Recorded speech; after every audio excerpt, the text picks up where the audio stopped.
శుక్లాంబరధరం విష్ణుం శశివర్ణం చతుర్భుజం ప్రసన్నవదనం ధ్యాయేత్ సర్వవిఘ్నోపశాంతయే. రాహుగ్రస్త సూర్యదర్శన నిషేధకాలం. శ్రీ నందుని వచనం. ఓ జగత్ప్రభు, సూర్యుడు కాని చంద్రుడు కాని రాహుగ్రస్తులు ఎందుకైనారు? భాద్రపద శుక్లకృష్ణ పక్షంలందు చతుర్థి ఎందు చంద్రుని ఎందుకు చూడరాదు? నీవు వేదాములకు జనకుడవు, నిన్ను కాక ఎవరిని అడగగలను?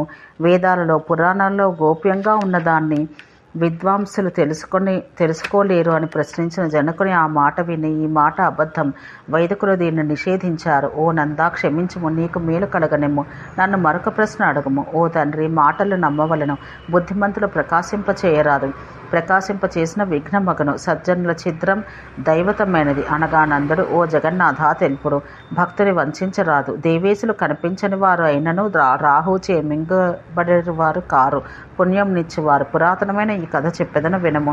దాన్ని విన్న నరుడు తీర్థమందు స్నానం చేసినవాడు నిష్కలంకుడు అగును.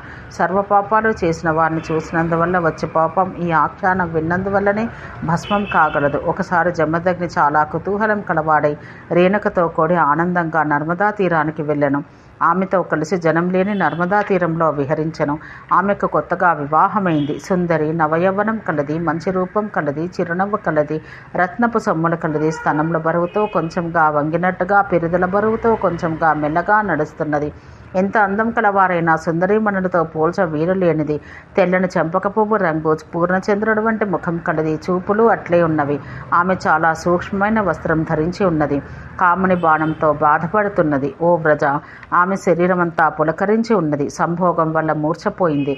పుంస్కోకిలతో కూడి రమ్యంగా కూయిచున్న తుమ్మెదలు రమ్యంగా ధ్వని చేయుచుండగా, మంచి వాసన గల గాలి వీస్తుండగా, పుష్పతలమందు శుభ సమయమందు ఒంటి నిండా చందనం పులముకొని వస్త్రం మాలలు ధరించి ఉన్న మునితో భాస్కరుడు స్వయంగా, నీవు వేదకర్తకు ప్రపౌత్రుడవు, అతడు జగత్పతి బ్రహ్మ, 4 వేదాలు నీకు విధేయాలు, అందులో నీవు చాలా నిష్ణాతుడివి, ఎల్లప్పుడూ శుచివి, వేదాంగకర్తవు, ధర్మజ్ఞుడివి, వేద విధుల్లో శ్రేష్ఠుడివి, మహాతపస్వివి, తేజస్వివి, బ్రహ్మచారివి, మంచి నియమాలు కలవాడవు. శాస్త్రమంతా నీ వంటి వారు చెప్పినది, దాన్ని చదివి మరి ఒకరు పండితులగును. వేదాల్లో చెప్పబడింది ధర్మం, దానికి విరుద్ధమైనది అధర్మం. ధర్మజ్ఞుడవై ఉండయు ధర్మం విడిచితివి, అధర్మంగా ఎందుకు రమించావు? వేదం విశేషంగా దివామైదనాన్ని పగటి సమయాన భార్యను కలిగేటి దోషంగా చెబుతున్నది. నేను ధర్మానికి సాక్షిని, అందుకే నేను నీకు చెబుతున్నానని చెప్పాను. సూర్యుని ఆ మాటలమే ద్విజుడు మైథునం విడిచెను. ఎదురుగా బ్రాహ్మణ రూపంలో గొప్ప తేజస్సు గల సూర్యుని చూసి కోపం లజ్జ కలిగిన వాడై ముఖమంతా ఎర్రపడగా సూర్యునితో ఆ ముని ఇట్లనెను. అంతటా సిగ్గుపడ్డ రేణుక సతీ వస్త్రం ధరించింది. జమదగ్ని, నీకు నీవుగా పండితునిగా భావించుకొను. నీవెవరు? నీకంటే వేరైన పండితులు లేరా? నేను భగవంతుడైన భృగువుకు శిష్యుడిని, నీవు కశ్యపునికి చెందిన వాడవు. ధర్మాధర్మాలు నిరూపణయందు 4 వేదములను కూడా ఎరిగిన వాడను. వేదాల్లో చెప్పబడింది ధర్మం, దానికి విభిన్నమైనది అధర్మం. పురుషుడు ఎల్లప్పుడూ అజ్ఞానిగా ఉండుచున్నాడు. అతడు తన కర్మ వల్ల జడుడగును. అగ్ని అన్నింటినీ ఎట్లు భక్షించునో అట్లే తేజస్వంతులకు ఇది దోషం కాదు. ఇతరులు, నీవు అధర్మం, అందరూ కర్మలకు సాక్షి. నీ తనయుడు ఎప్పుడు ఫలమునిచ్చేవాడు, శాస్త్రం ఎరిగిన వాడు కావున మీరు వైష్ణవులకు శాసకులు కారు, మాకు కూడా కారు. వాసుదేవ భక్తులకు అశుభం లేదు కదా. హరి యొక్క సుదర్శన చక్రం వైష్ణవులను ఎల్లప్పుడూ రక్షించుచుండును. స్వయంగా భగవంతుడు, నారాయణుడు, బ్రహ్మ, శంకరుడు, యముడు కూడా మాకు శాసకులు. ఓ సూర్యుడా, నీవు శాసకుడవు కావు. రాజపుత్రులు ఎట్లు స్వేచ్ఛగా తిరుగుతారో మేము అట్లే స్వచ్ఛందంగా ఉంటాము. నేను యముణ్ణి దేవతలు అందరినీ భస్మం చేయుటకు సమర్థుడిని. ఓ సూర్య, నేను మహేంద్రుడు మొదలగు వారిని క్షణకాలంలో అవలీలగా భస్మం చేయుటకు సమర్థుడిని. నాకు ధర్మం చెప్పుటకు నీవెవరు? నీ స్థానానికి నీవు పొమ్ము. నన్ను శాసించేవాడు, ప్రకృతికి పరమైన వాడు భగవంతుడైన శ్రీకృష్ణుడు మాత్రమే. ఈరోజు నిర్జనమైన ఈ ప్రదేశంలో నాకు నీవు రసభంగం చేశావు. నా శాపం వల్ల నీవు పాపదృష్టి కలవాడవు, రాహుచే మింగబడవాడవు అగదువు. నిన్ను చూచుటకు మేఘాలు అన్నీ వాయువు చేత ప్రేరేపించబడి నిన్ను కప్పివేయును. నీవు నీ తేజో గర్వంతో తేజస్సును పోగొట్టుకుంటావు. మేఘాలతో కప్పబడి అల్ప తేజస్సు కలిగి రాహువుతో మింగబడతావు. బ్రాహ్మణుని ఈ మాటలు విని ఆ పిదప భాస్కరుడు స్వయంగా చేతులు జోడించి అన్ని ధర్మాలు ఎరిగిన మునిశ్రేష్ఠుని, ఓ ముని, బ్రాహ్మణులు అబద్ధులు, ధన్యులు, గౌరవింపదగిన వారు, ముందు ఉంచుకొనదగిన వారు. భగవంతుడు నారాయణుడు, శంభువు, బ్రహ్మ, స్వయంగా ప్రభువు, గణేశుడు, శేషుడు, సనాతనమైన ధర్మం. వీరందరూ బ్రాహ్మణుని విప్రరూపుడైన జనార్దనుడు అని స్తుతిస్తారు. నన్ను క్షమించము. వైష్ణవుడవు, శుద్ధుడవు, నీ ధర్మాన్ని ఆచరించము. హృదయంలో జనార్దన్ని కలిగి ఉన్న వైష్ణవులకు కోపం ఎక్కడిది? నీ ధర్మం ఆచరించము. హృదయంలో జనార్దన్ని కలిగి ఉన్న వైష్ణవులకు కోపం ఎక్కడిది?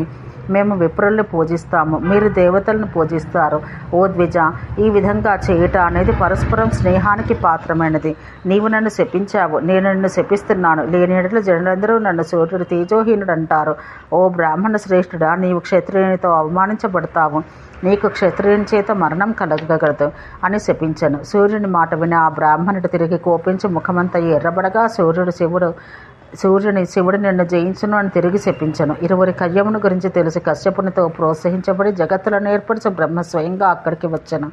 బ్రహ్మ వచ్చి భయపడిన భాస్కరుని మేల్కొలపసాగను.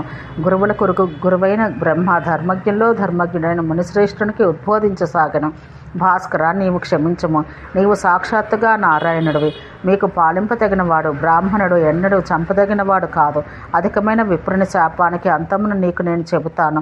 నేను భయపడి ఇక్కడికి వచ్చాను. అంతేకాక భృగువు, మరీచి, కశ్యపుడు స్పష్టంగా చెప్పి పంపగా భయపడి ఇక్కడికి వచ్చాను.